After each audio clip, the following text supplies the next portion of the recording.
Hello student, आज से हम एक न्यू सीरीज स्टार्ट कर रहे हैं, that is the 7th day series. Okay, उसके अंदर हम देखेंगे 7 वीडियोस। कितने वीडियो देखेंगे? 7 वीडियो, जो मोस्ट इंपॉर्टेंट वीडियो है, जो अगर तुम पढ़ लिए तो मैक्सिमम, ठीक है, मेरे यहाँ से पूरा एफर्ट रहेगा कि किस तरीके से तुमको 7 सीरीज में मैं मैक्सिमम पोर्शन देने का ट्राई करूँ, जो मोस्ट इंपॉर्टेंट एमसीक्यूज है। ओके, सो उसके अंदर मैं कंसेप्ट भी क्लियर करवाऊंगा, एज वेल एज तुमको एमसीक्यूज भी दूंगा, सो दैट तुम्हारा कंसेप्ट काफी इजीली से और तुमको ज्यादा मेहनत ना करना पड़े, इजी वे में तुम कवर अप कर पाओ। ओके, सो ये कंटिन्यू देखने के लिए, एंड काफी टाइम होता है स्टूडेंट वीडियो मिस कर जाते हैं, सो तुम टेलीग्राम चैनल हमारे ज्वाइन कर सकते हैं, एंड उसके अंदर ही सारे पीडीएफ नोट्स वगैरह तुमको मिल जाएंगे। ओके, एंड क्या वीडियो, क्या अपडेट आया है, सब उसके अंदर मिल जाएंगे। सो इजी वे में एक टाइप का समझो तो व्हाट्सएप ग्रुप। ओके, सारे अपडेट बैठे बैठे मिल जाएंगे पूरा। ओके, सो आज हम स्टार्ट करते हैं अपना lesson, that is nothing but sir application of calculus. अब नाम ही बताता है एप्लीकेशन यानी क्या, तो that is nothing but use किसका, तो कैलकुलस का। ओके, सो कैलकुलस में क्या आता है, तो सर डिफरेंशिएशन आ जाता है। ओके, तो डिफरेंशिएशन का पूरा पार्ट आ जाता है इसके अंदर। ओके, तो फर्स्ट वन आते हैं, दैट इज द फंक्शन। देखो, कभी भी मुझे कोई चीज सेटअप करना होता है तो क्या क्या रिक्वायरमेंट होता है, तो सर एक जगह का, एक प्लॉट का रिक्वायरमेंट होता है, सर एक मशीन रिक्वायरमेंट होगा, अगर मशीनरी वर्क है तो। ओके, अब मशीन के साथ साथ क्या रिक्वायरमेंट होगा, तो सर इंसान रिक्वायरमेंट होंगे, that is human beings requirement होंगे, उसके साथ साथ मटेरियल रिक्वायरमेंट होंगे। तो देखो, इस चीज को मैं दो इक्वल पार्ट में डिवाइड करता हूँ, दो एक अलग अलग पार्ट में डिवाइड करता हूँ। एक पार्ट लेते हैं, दैट इज नथिंग बट जो फिक्स्ड है। ओके, जैसे फॉर एग्जांपल जगह लिए, जगह इज द फिक्स। ओके, अगर मशीन लिए तो मशीन फिक्स, ऐसा नहीं है ना जगह दिन दिन में रोज चेंज कर रहे हैं ना। ओके, मशीन जो है रोज चेंज कर रहे नहीं, वो फिक्स है। ओके, वेरिएबल में क्या आएंगे, तो जैसे फॉर एग्जांपल प्रोडक्शन मुझे बढ़ाना है तो मुझे मटेरियल ज़्यादा मंगाना पड़ेगा। ओके, जैसे ही मुझे प्रोडक्शन बढ़ाना है तो मटेरियल ज़्यादा मंगाना पड़ेगा, और एज वेल एज क्या है, तो सर काफ़ी सारे चीज़ें, जैसे फॉर एग्जांपल लेबर बढ़ाना पड़ेगा अगर मेरे पास काम और बढ़ रहे हैं तो। यानी कॉस्ट फंक्शन दो चीज़ से बना हुआ है, एक सर बना हुआ है that is nothing but fixed, and एक बना है सर वेरिएबल से। तो वेरिएबल किस पे डिपेंड होगा, तो सर नंबर ऑफ प्रोडक्शन पे, तो that is nothing but x पे डिपेंड होगा। ओके, सो नेक्स्ट आते हैं sir demand function. So demand function क्या होता है, तो डिमांड फंक्शन काफ़ी सारे चीज़ पे डिपेंड करता है। जैसे मेरा इनकम ज़्यादा है, मुझे रिक्वायरमेंट है तो मैं वो खरीदूंगा। ओके, नेक्स्ट, अगर मेरा रिक्वायरमेंट नहीं है, मेरी जो चॉइस है, अगर वो चॉइस रिलेटेड है तो भी मैं खरीदूंगा। ओके, तो डिमांड फंक्शन जो काफ़ी सारे चीज़ों पे डिपेंड रहता है, मेरे इनकम पे डिपेंड रहता है, मुझे किस चीज़ पे खर्चा करना है उस पर डिपेंड रहता है। ओके, एंड क्या मेरी रिक्वायरमेंट है, क्या मेरे शौक है, मौज है, ठीक है ना, उस तरीके से डिमांड फंक्शन रिक्वायरमेंट होता है। ओके, नेक्स्ट वन आते हैं sir revenue function. So sir R is equal to, revenue is equal to that is nothing but price per unit multiply by X production. Okay, so R is equal to P into X. देखो, पी को कितने time बोला जाता है, that is P को बोला जाता है सर डिमांड फंक्शन। पी को क्या बोला जाता है sir, demand function. Okay, so ये चीज माइंड में सेट कर डालना। अपने नेक्स्ट वन आते हैं, that is nothing but sir profit क्या होता है। तो देखो, प्रॉफिट कैसे होता है, तो मैं सपोज करो कि कोई सामान लेके गया, ठीक है ना, अब मैंने सामान बेचा, तो वो जो बेचा वो क्या है, तो उसको बोलते हैं रेवेन्यू। अब सर बेचने में प्रॉफिट भी तो उसके अंदर इंक्लूड होगा ना, तो हाँ होगा, डन। सो रेवेन्यू यानी जो मैंने बेचा उसमें से जो मैंने खरीदा था उसको हटा दूंगा तो मुझे क्या मिलेगा, प्रॉफिट। ओके, फिर से रिपीट कर रहा हूं मैं कि देखो, कोई सामान बना है, जैसे मैं बोलता हूँ कि 50 रुपीज़ का बनाया कोई सामान। ओके, अब मैंने बेचा उसको 60 रुपीज़ का, तो मुझे प्रॉफिट कितना हुआ, तो सर 60 माइनस 50, क्लियर। यानी सर रेवेन्यू में प्रॉफिट छुपा होता है। Okay, so revenue minus total cost. So P of x is equal to R of x minus C of x. Okay, clear. Next आते हैं ब्रेक इवन पॉइंट। देखो, कोई भी हम चीज़, कोई भी बिजनेस स्टार्ट करते हैं तो एक ब्रेक इवन पॉइंट होता है। जैसे मैंने 1 लाख का अगर सपोज करो सेटअप किया है पूरा, ठीक है ना, क्लासेस सेटअप किया है, तो अब क्या होगा, जब मेरे पास 1 लाख से ऊपर जाएंगे तब मैं बोलूँगा हस। ओके, जब 1 लाख पे पहुंचेगा तब मैं क्या बोलूंगा, हास। तो जो ये हास वर्ड है ना वो बताता है ब्रेक इवन पॉइंट, यानी वो पॉइंट ना तो वहां प्रॉफिट हुआ होगा ना तो वहां पे लॉस, यानी मैं क्या बोल सकता हूं, सर प्रॉफिट क्या हुआ होगा, 0 हुआ होगा। सो मैं इधर लिखता हूं sir P of X is equal to 0। इसका मतलब क्या, प्रॉफिट को हम लिख सकते हैं ना sir, revenue minus cost is equal to 0। So इसको मैं लिख सकता हूँ sir R of X is equal to C of X, यानी जितना मैंने कॉस्ट लगाया था और जितना मैंने बेचा दोनों के दोनों कितने हैं, इक्वल। तो ना तो यहाँ पे सर मेरा प्रॉफिट हुआ ना ही सर मेरा यहाँ पे लॉस हुआ। अब देखो ग्राफिकली रिप्रेजेंटेशन इस तरीके से होता है। इस पॉइंट जो रहता है उसको बोलते हैं ब्रेक इवन पॉइंट बोलते हैं। ये रेवेन्यू है, नीचे से ये जो ब्लू कलर का है रेवेन्यू है, रेड कलर का है सर वो कॉस्ट है। देखो नीचे का पार्ट है वो लॉस बता रहा है, ऊपर का पार्ट है वो प्रॉफिट है ना। ब्रेक इवन पॉइंट के बाद क्या बताना स्टार्ट कर डालता है, profit, and break even point के नीचे क्या होते हैं तो सर लॉस होता है।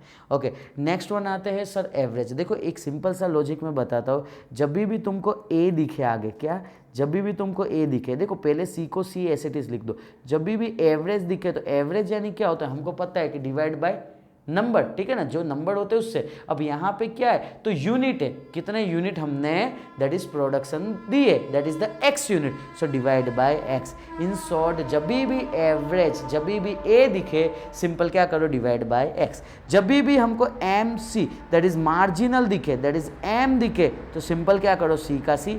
मार्जिनल जब भी दिखे जस्ट आगे डिफ्रेंसिएशन लगा देने का। बोलो क्लियर, डन। ओके, सो काफ़ी easy. Next let's see sir M A C यानी क्या, मुझे पता है सर एम ए सी यानी क्या, एम दिखे तो मैंने क्या बोला, डिफ्रेंसिएशन लगाने का। डिफ्रेंसिएशन किसका हो जाएगा सर, ए सी का हो जाएगा। अगर अब मैं सर ए सी को अपने क्या लिख सकते हैं तो दैट इज नथिंग बट सी लिख सकते, कॉस्ट को ए हटता है तो मैंने क्या बोला सर, ए हटेगा तो डिवाइड बाय एक्स आएगा। इसको अपने यू अपॉन वी लगाते हैं, सो इधर आ जाएगा सर एक्स स्क्वायर, ऊपर एक्स जाएगा तो एस इट इज, इधर हो जाएगा sir d c upon d x हो जाएगा, minus c as it is sir d x upon d x हो जाएगा। So d x upon d x क्या होता है सर 1 हो जाएगा। इधर अपने डिवाइड कर डालते तो इधर क्या हो जाएगा sir d c upon d x. Okay, यहाँ पे sir x x cancel out तो 1 upon x minus 1 upon x square, and already यहाँ पे सी तो है ही है। Done. So d c upon d x क्या होता है तो sir d c upon d x होता है c as it is. Next differentiation हुआ है ना, सो इसको एम लिखेंगे और यहाँ पे क्या आ जाएगा sir 1 upon x minus C upon x square. Okay, क्या आ जाएगा सर, सी अपॉन एक्स स्क्वायर। अब अपने यहाँ पे क्या कर सकते हैं तो दैट इज नथिंग बट, यहाँ से x को मैं कॉमन आउट निकाल देता हूँ तो इधर क्या आ जाएगा sir, marginal cost minus cost upon X. Okay, and इसी को अपने क्या लिख सकते हैं sir, marginal cost minus C upon X is nothing but sir average cost. Okay, ये आ जाएगा sir 1 upon X. Okay, so अब इसी के बेसिस पे मैं सारे कंडीशन लिखूंगा। क्लियर। सो हमने किस तरीके से किए वो क्लियर हो गया सबको। अब अपने नेक्स्ट जाते हैं कि देखो जब भी इसके अंदर एम सी अगर बड़ा है ए सी से, इसका मतलब आंसर क्या आने वाला है, पॉजिटिव आने वाला है। पॉजिटिव यानी क्या सर, ग्रेटर देन 0। तो अपने क्या बोलेंगे, जब भी डिफ्रेंसिएशन ग्रेटर देन 0 होगा उसको बोलते हैं इंक्रीजिंग। तो देखो ये इंक्रीज कर रहा है कि नहीं कर रहा है। नेक्स्ट, जब भी एम सी इक्वल टू ए सी होगा तो ना तो इंक्रीज होगा ना तो डिक्रीज होगा, सो उसको बोलते हैं ए सी इज द कॉन्स्टेंट। नेक्स्ट, जब भी एम सी जब छोटा होता है ए सी से, उसका मतलब क्या होता है तो ग्लेस हो रहा है, वैल्यू नेगेटिव में चला जाएगा और नेगेटिव को ही क्या बोलेंगे सर, डिक्रीज बोलेंगे।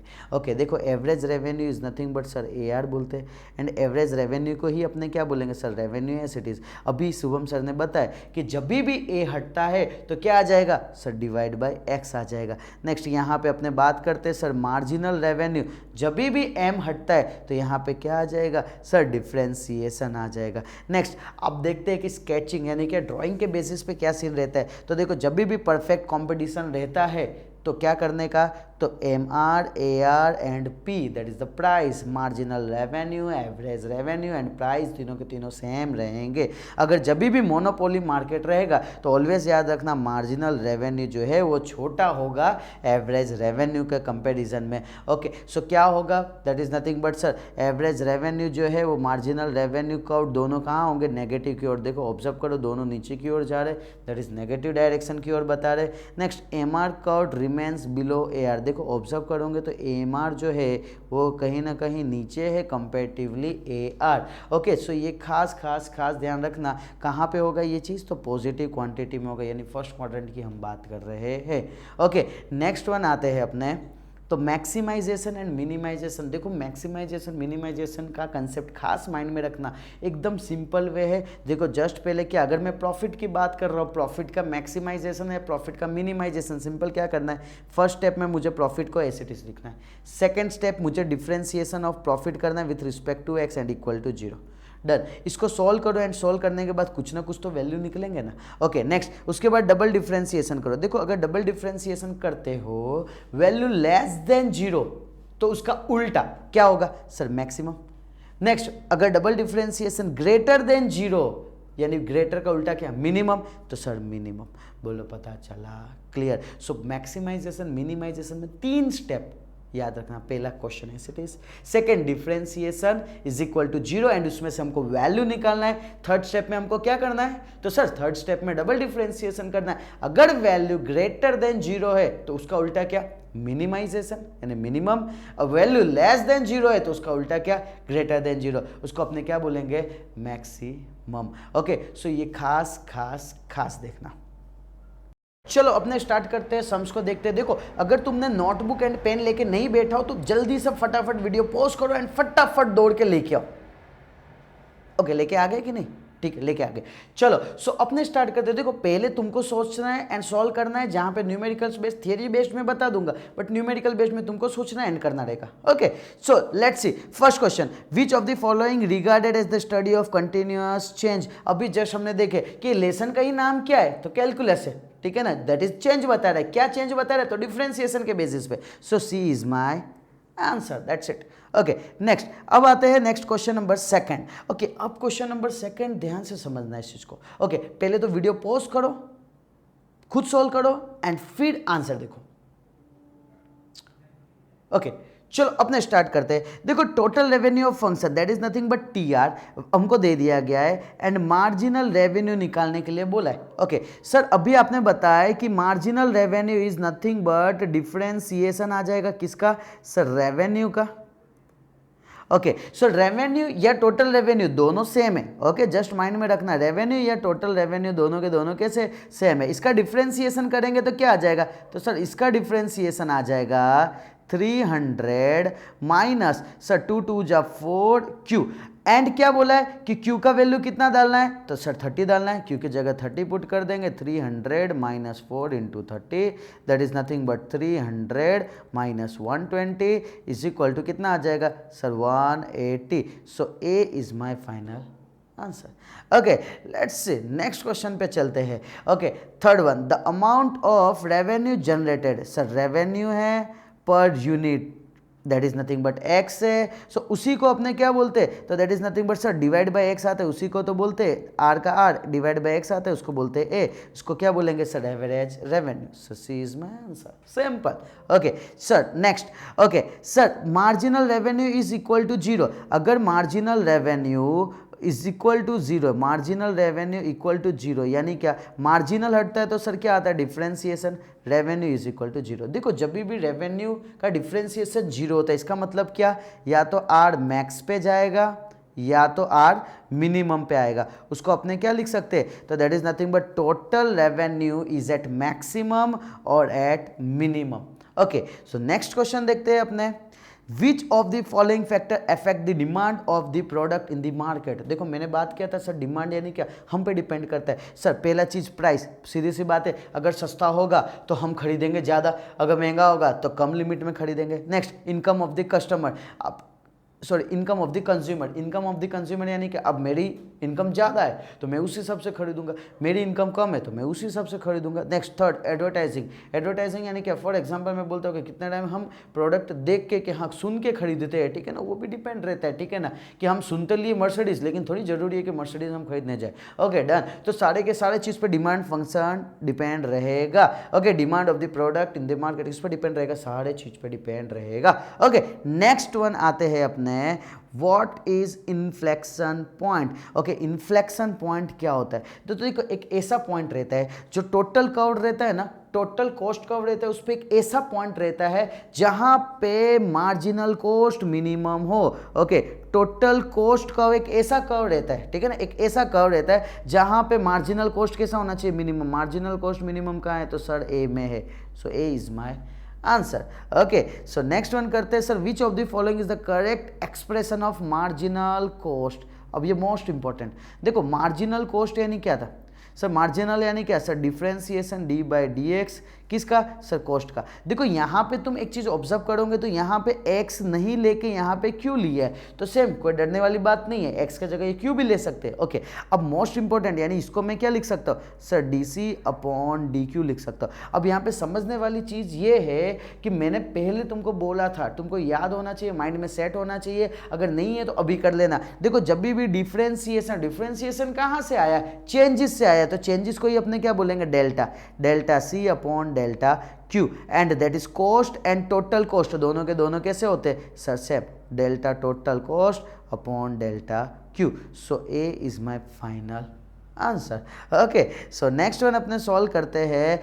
टोटल कॉस्ट दे दिया है, सी ऑफ एक्स का वैल्यू दे दिया है, वेयर द सेलिंग प्राइस, यानी कि सेलिंग प्राइस दे दिया है is given, unit is given as ₹6, 6 rupees एक का। अब मैं बोलता हूँ एक्स प्रोडक्शन है तो सेलिंग कितने का हुआ होगा? Selling is equal to 6 into X, जितना प्रोडक्ट। ओके, अब यहाँ पे क्या बोला है? प्रॉफिट बी मैक्सिमम, यानी मुझे पता चल गया कि सर प्रॉफिट की बात है, यानी पी ऑफ एक्स की बात है, तो प्रॉफिट कब होगा? जब बेचा ज्यादा में होगा। सो बेचा ज्यादा यानी क्या? Selling minus cost. Sir selling कितना है? तो सर 6x है। ध्यान से समझना, because of this negative sign, इसके अंदर के जितने भी नेगेटिव साइन होंगे सारे के सारे चेंज हो जाएंगे। सो क्या हो जाएगा sir? -1/3x³ plus 5x² minus 30x plus 15। इसको सिंप्लीफाई करेंगे तो क्या आ जाएगा सर? यहाँ पे आ जाएगा 5x² में लिख डालता हूँ, इसको -1/3x³ लिखता हूँ, प्लस 6 माइनस 30, इसको लिखता हूँ -24x प्लस 15। ओके, अब इसको क्या करना रहेगा? तो दैट इज मैक्सिमम या मिनिमम के लिए हमने अभी देखे थे। देखो ये अपना है, ये आया फर्स्ट स्टेप आया। सेकंड स्टेप में मैंने क्या बोला था sir? P of x is equal to 0 लेने का है, बट उसका क्या करना पड़ेगा sir? Differentiation is equal to 0 लेना है। डिफ्रेंसिएशन करने पे क्या आ जाएगा सर? 10x² का 10x हो जाएगा, -1/3, 3x² हो जाएगा, -24, 15 का हो जाएगा 0 is equal to 0। Sir cancel out हो जाएंगे, इधर आ जाएगा sir 10x minus x² minus 24 equal to 0। इसको सामने की ओर ले लेता हूँ, सो इधर मैं लिख सकता हूँ sir 0 equal to x² plus 24।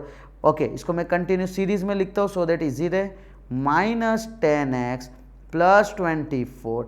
Okay, so अपने स्प्लिट करेंगे। सो सर 24 को मैं क्या लिख सकता हूँ सर? 24 को लिख सकता हूँ, मुझे 10 लाना है, वो भी नेगेटिव में, सो मैं इसको क्या लिखूंगा सर? 6 4 जा 24, सर दोनों जगह नेगेटिव, सो इसको मैं लिख सकता हूँ sir 0 equal to x² minus 6x minus 4x plus 24। Sir इसमें से कॉमन, इसमें से कॉमन, सर x कॉमन तो इधर आ जाएगा x माइनस 6, सर -4 कॉमन तो इधर आ जाएगा सर x माइनस 6। ओके, सो दोनों में से क्या कॉमन आउट आ जाएंगे सर? एक x माइनस 6 कॉमन आउट आ जाएगा, sir x minus 4 common out आ जाएगा, इक्वल टू 0। देखो x minus 6 is equal to 0, x minus 4 is equal to 0। Sir x is equal to क्या आ गया सर? 6 आ गया, and x is equal to क्या आ गया सर? 4 आ गया। देखो यहाँ पे ध्यान से देखना, लॉजिकली अगर मैं देखूँ तो यहाँ पे 6 एंड 4 दिखा है, तो माइंडसेट में सर x इक्वल टू 6 है तो a is equal to 6, but इधर देखो चौथा ऑप्शन थोड़ा डरावना है, नन ऑफ दिस, वो ऑब्जर्व करना। अब ये मैक्सिमम है कि मिनिमम है कैसे पता चलेगा? तो देखो थर्ड पॉइंट मैंने लिखाए थे, थर्ड पॉइंट में मैंने क्या लिखाए थे? ओके, तो थर्ड पॉइंट में मैंने लिखाया था, जस्ट वेट करना, यहाँ पे अपने देखते हैं सर, यहाँ पे अपने थर्ड पॉइंट में लिखाया था सर डबल डिफ्रेंसिएशन करो। सर डबल डिफ्रेंसिएशन क्या हो जाएगा?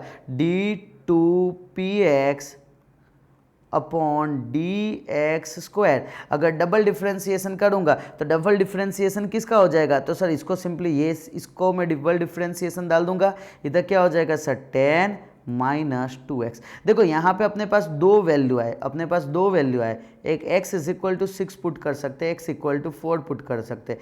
6 पुट करूँगा तो क्या आ जाएगा सर 10 माइनस सर 6 2 जा या 2 इधर आ जाएगा 6, इधर आ जाएगा सर 10 माइनस 12, इधर आ जाएगा that is nothing but sir minus 2। Next यहाँ पे पुट करूँगा तो sir 10 minus 2 into 4 that is nothing but sir 10 minus 8 क्या हो जाएगा सर 2। यानी ये चीज़ क्लियर हो गया कि सर एक वैल्यू नेगेटिव आया और एक वैल्यू पॉजिटिव आया। अगर नेगेटिव है उसका उल्टा क्या बोला था मैंने, मैक्सिमम, और पॉजिटिव है तो उसका उल्टा क्या बोला था मैंने सर, मिनिमम। ओके, सो यहाँ पे क्वेश्चन में क्या बोला है सर, मैक्सिमम। मैक्सिमम पे वैल्यू कौन सा आया, तो सर मैक्सिमम ये है, मैक्सिमम x इक्वल टू 6 पे है, सो this one is my answer. कितने टाइम ऐसा भी दे सकते हैं कि नन ऑफ दी अबोव में आवे, ठीक है। इधर मैक्सिमम की जगह मिनिमम बोल दिया होता तो आंसर क्या आता सर, नन। ओके, सो ये खास ध्यान रखना। ओके, सो ये मस्त बड़ा क्वेश्चन है बट कंसेप्ट रखोगे क्लियर तो इजी हो जाएगा। फर्स्ट स्टेप क्या सर, p ऑफ x को सब्जेक्ट बनाया। सेकंड स्टेप क्या, डिफरेंशिएशन इक्वल टू 0, उसमें से वैल्यू निकाला। थर्ड स्टेप क्या सर, डबल डिफरेंशिएशन किया, उसमें वैल्यू पुट किया, चेक किया, that's it, complete. Okay, so next one आ जाते हैं sir, next 9th, marginal cost is taken as. देखो मार्जिनल कॉस्ट क्या होता है, तो sir prime cost plus variable cost overhead, ये खास ध्यान रखना सर, प्लस आएगा। Okay, so this one is my answer. Okay, so अपने नेक्स्ट वन आते हैं अपने, चलो लिखा चलो फटाफट। ओके, अभी टाइम नहीं है, इनका एग्जाम आ गया है, ऐसे लिखने का नहीं। ओके, चलो, under a perfect competition. Under perfect competition में क्या होता है, तो अभी हमने जस्ट देखे आगे के कंसेप्ट में, price AR and MR, price AR and MR तीनों के तीनों कैसे होंगे, सेम होंगे। ओके, नेक्स्ट वन आते हैं इम्प्लिसिट कॉस्ट आर। देखो इम्प्लिसिट कॉस्ट यानी क्या, जैसे फॉर एग्जांपल मैं बोलता हूँ कि मेरे साथ मेरे टीम मेंबर काम कर रहे हैं, ठीक है ना। फॉर एग्जाम्पल मुझे टाइपिंग का काम है और मेरे पास कंप्यूटर लैपटॉप नहीं है, तो अब वो मेरे लिए क्या कर रहे हैं, हेल्प कर रहे हैं। अब क्या वो कंप्यूटर खुद के घर से यानी लैपटॉप लेके आ रहे हैं तो मुझसे थोड़ी एक्स्ट्रा पैसा लेंगे। या दूसरा कि सपोज करो कि तुम्हारे अभी वीडियो बनाना है हमको, ठीक है, तो हमारे टीम मेंबर क्या कर रहे हैं, बहुत थोड़ा एक्स्ट्रा काम कर रहे हैं तुम्हारे लिए, ठीक है ना। तो वो क्या हो रहा है, तो वो खुद से वो अपना टाइम दे रहे हैं, तो वो चीज़ क्या होगा, तो that is payment for a self employment resources. यानी क्या, वो खुद के लिए, यानी क्या खुद से वो अपना काम कर रहे हैं। ओके, तो इम्प्लिसिट कॉस्ट यानी क्या कि उसके अंदर कॉस्ट नहीं होता है, वो खुद से अपना टाइम उसके अंदर देते हैं या फिर खुद का सामान उसके अंदर वो देते हैं without any cost. Okay, so next one आते हैं, that is nothing but sir 12th number, the total cost of the production of X unit is given by this and the marginal cost दे दिया है। Okay sir, cost दे दिया है। Okay, मुझे sir MC निकालना है, marginal cost. Sir अगर मैं differentiation करूंगा कॉस्ट का, क्यों, M यानी क्या था, डिफ्रेंशिएशन, तो डिफ्रेंशिएशन करेंगे तो क्या हो जाएगा सर, 3 आगे आ जाएगा sir, 0.021 x square minus 0.006x plus 15। अब क्या डालना है, कितने यूनिट पे चेक करना है सर, 17, यानी जितने भी जगह x है वहाँ पे अपने को 17 पुट कर डालना है। सो मेरा जो फाइनल आंसर आएगा इसको सॉल्व कर डालना है, इसका आंसर आएगा 20.697। Okay, I think so. Okay, यहाँ पे ये चेक कर लेना, यहाँ पे आंसर आ जाएगा 967। Okay, so this one is my final answer. So nearest answer में कौन सा दिख रहा है वैल्यू, सर बी ऑप्शन दिख रहा है, so B one is my answer. Okay, so कितना इजी है, नहीं, मस्त है, ऐसे क्वेश्चन होने चाहिए, मजा आवे। Okay, so the curve of average fixed cost, तो वो कॉन्वेक्स होना चाहिए, दूसरा डाउनवर्ड स्लोपिंग होना चाहिए। फिर से एवरेज फिक्स्ड कॉस्ट कैसा होना चाहिए, तो उसका क्या दिखना चाहिए, किस तरीके से, तो कॉन्वेक्स दिखना चाहिए, कॉनकेव नहीं दिखना चाहिए। ओके, कॉन्वेक्स यानी क्या सर, इस तरीके का होना चाहिए। और डाउनवर्ड स्लोपिंग, स्लोप कैसा होना चाहिए कि स्लोप नीचे की ओर होना चाहिए। ओके, नेक्स्ट वन देखते हैं अपने, द रेवेन्यू फंक्शन। ये देखो आर ऑफ एक्स दे दिया है, मुझे फाइंड करना है डिमांड फंक्शन। ध्यान से समझना sir, R of x is equal to P into x. मैंने बताया था पी को ही क्या बोला जाता है सर, डिमांड बोला जाता है। ओके, सो पी को अगर सब्जेक्ट बनाएंगे तो क्या आ जाएगा sir, R of x divide by x. Simple सा सर, यहाँ पे अपने पास ऑलरेडी 50x है, माइनस 2x स्क्वायर है, माइनस एक्स क्यूब है, सब जगह divide by x divide by x divide by x. So मेरा आंसर क्या आ जाएगा सर, यहाँ आ जाएगा 50 minus 2x minus x square. कहाँ मैच हो रहा है sir, B. B is my final answer. Okay, so next one अपने सॉल्व करते हैं। ओके, अब ये मस्त क्वेश्चन समझना है यहाँ पे ध्यान से। An owner of an electric bike rental company have determined that if they charge customer ₹X per day to rent a bike where 50 less than x less than equal to, that is less than equal to 200, then the number of bike n, bike का कितना number है n है, the rent per day can show the linear equation, linear function ये value बता रहा है। Okay, if they charge ₹50 per day or less they will rent all their bike। Okay, वो charge लेंगे। इफ दे चार्ज 200 या 200 से ज़्यादा होता है, they will not rent any bike. Okay, so first question क्या बोल रहा है, total revenue R S a function of x can be represented by. देखो रेवेन्यू मुझे निकालना है, सो रेवेन्यू इज इक्वल टू क्या फॉर्मूला था sir, P into x. Sir P का वैल्यू क्या था ऑलरेडी, तो यहाँ पे पी के जगह कौन काम कर रहा है। ओके, तो सर पी के जगह यहाँ पे आ जाएगा नंबर आ जाएगा, इसको मैं एन एक्स लिख डालता हूँ। सो नंबर क्या दिया है sir, 2000 minus 10x into x. Sir इधर आ जाएगा sir 2000x minus 10x square. So that is A is my final answer. Okay, next question समझते हैं इस चीज़ को। अब देखो, if R of x is denoted the revenue maximum value of R of x. देखो यहाँ पे आर ऑफ एक्स का वैल्यू हमारे पास क्या दे दिया गया already sir, minus 10x square plus 2000x। अगर मुझे चाहिए दैट इज मैक्सिमम रेवेन्यू चाहिए, मैक्सिमम वैल्यू चाहिए, यानी क्या सर मुझे डिफ्रेंसिएशन करना है। Okay sir, d by d x करना है। इधर क्या आ जाएगा सर, माइनस 10 का 20x हो जाएगा एंड प्लस सर 2000। अब मुझे x के जगह क्या पुट करना पड़ेगा, यानी इसके जगह क्या पुट करना पड़ेगा, हमको पता है सर इसके जगह 0 आता है। ओके, ये फर्स्ट स्टेप था, ये मेरा सेकंड स्टेप था। सेकंड स्टेप में क्या था, तो दैट इज़ नथिंग बट यहाँ पे आ जाएगा सर माइनस 20x प्लस 2000, यहाँ पे आ जाएगा सर 20x सामने आ जाएगा is equal to 2000। Sir x is equal to क्या आ जाएगा sir, 0 0 cancel out, sorry 0 and यहाँ पे ये 0 सर कैंसल आउट, सर 200 जा। सो x इज इक्वल टू 100। अब ये x इक्वल टू 100 आया, बट वो सर किस पे आया, मिनिमम पे कि मैक्सिमम पे आया। तो उसके लिए इसमें थर्ड स्टेप क्या था सर, थर्ड स्टेप था double differentiation d2rx upon d x square. Third step क्या था सर, -20। ओके, बाकी तो ये यानी लेस देन 0, इसका मतलब क्या होता है sir, maximum value. So answer is my 100। Okay, so इसमें 3 स्टेप करने पड़ेंगे, वही जो हम लास्ट टाइम किया था उसी के बेसिस पे सेम है। Okay, next one. अब अपने देखते हैं कि 8x is equal to 260 rupees the revenue collected by the company is. अब ध्यान से सुनना, अभी हमने देखे कि अगर मोर देन 200 होगा तो उसको कितना, तो that is nothing, will not rent any bike, यानी उसको कितना आएगा answer, that is null, that is nothing but 0। Next, the number of bike rented per day is x equal to 105 is. So हमको पता है क्वेश्चन में already दे दिया गया था sir n of x। Okay, just wait for while, n of x का value क्या दे दिया गया है, 2000 माइनस 10x। ओके, कहाँ दिया है सर, ये दिया है सर, है ना, 2000 माइनस 10x। सो इधर क्या आ जाएगा सर, 2000 माइनस 10x। अब इधर क्या बोला है, x के जगह मुझे क्या पुट करना है सर, x के जगह पुट करना है 105। सो इधर पुट कर देंगे सर 2000 माइनस 10 इंटू 105। सो ये आ जाएगा सर 2000 माइनस 1050। इधर आ जाएगा कितना आ जाएगा 950। So that's it, simple sir, C is my answer. Okay, तो देखो यहाँ पे जो चीज़ है, मेन चीज़ क्या है कि जो मेन सेंटेंस है ना उसको गो थ्रू करना, कम से कम 3 बार रीड करना एंड फिर ही आगे जाना, तो ही पता चलेगा, अदरवाइज थोड़ी दिक्कत हो जाएगी। ओके, सो नेक्स्ट वन अपने आते हैं कि western music concert is organized every year in the stadium that can hold 36,000 spectators with ticket price of rupees 10.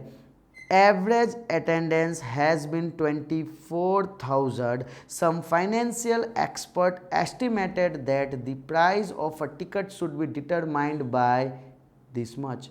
Okay, where x is the number of ticket sold. मुझे first one क्या find करना है, revenue निकालना है sir. Revenue is equal to क्या आता है, R is equal to P into x. Sir P का वैल्यू ऑलरेडी क्या दिया गया sir 15 minus x divide by 3000 into x. So ये आ जाएगा sir 15x minus x square divide by 3000. So observe करो कौन सा आंसर है. So sir A is my final answer. Okay, so next one अपने जाते हैं. नेक्स्ट वन देखते हैं रेंज ऑफ एक्स. एक्स का रेंज क्या दिया गया है, तो एक्स क्या है, तो number of ticket sold. Okay, number of ticket sold. अब देखो क्या हो सकते हैं, तो मिनिमम कितने लोग हो सकते हैं सर, एक भी देखने नहीं आए तो 0 लोग. और कितने पब्लिक हो सकते हैं, तो स्पेक्टेटर्स कितने हो सकते हैं, तो सर 36,000 हो सकते हैं. सो 0 से 36,000 कहाँ है, 0 से 36,000 यहाँ. Done. Okay, if the cost function is given by this P of X profit is, तो प्रॉफिट निकालने के लिए हमको क्या करना पड़ेगा sir, revenue minus cost. Okay, so मैं लिखूंगा P of X is equal to revenue minus cost function. अगर तुम ऑब्जर्व करोगे रेवेन्यू क्या है, तो sir 15x minus x square upon 3000 minus cost price क्या दिया है, तो सर ये negative sign, because of this negative sign अंदर के साइन सारे के सारे चेंज हो जाएंगे.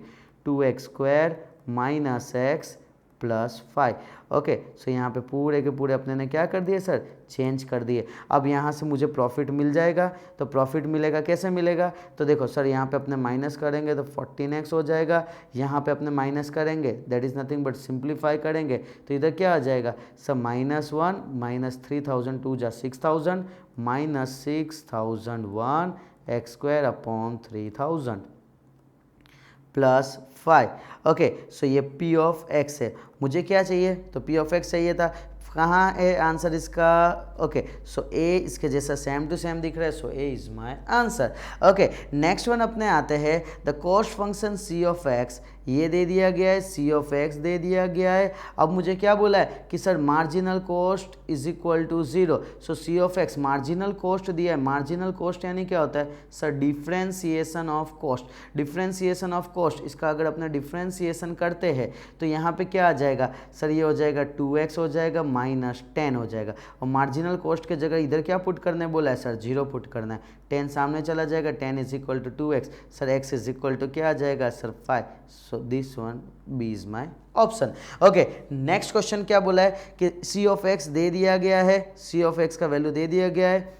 X average cost is minimum. Okay, मुझे किसके बेसिस पे बात किया है, एवरेज कॉस्ट. मिनिमम मैक्सिमम क्या है वो हम बाद में देखेंगे. सबसे पहले मेरा काम है सर एवरेज कॉस्ट निकालना.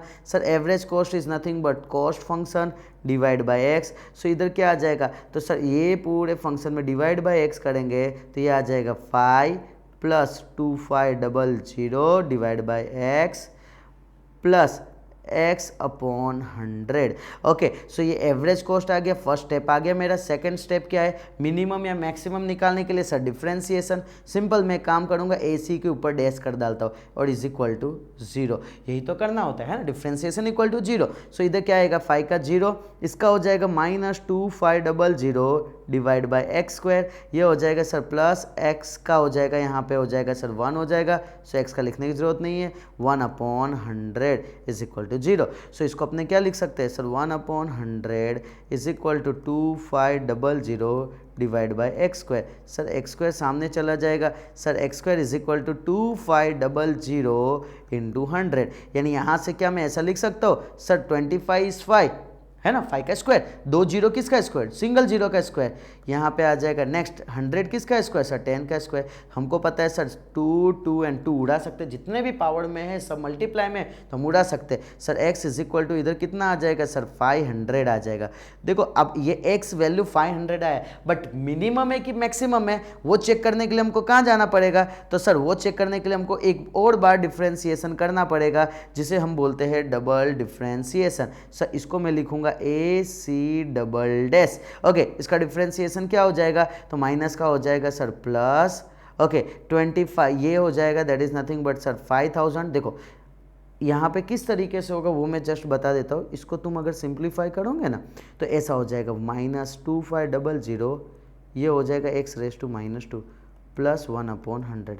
अब इसी को अपने क्या लिख सकते हैं सर, ऑलरेडी -2500 तो है सर, यहाँ पे -2 आगे आ जाएगा, x⁻² सर -2 में से माइनस होना जाएगा, बाकी तो जीरो। इसको क्या लिख सकते हैं सर, माइनस माइनस प्लस, ये आ जाएगा सर 5000 डिवाइड बाय x⁻3।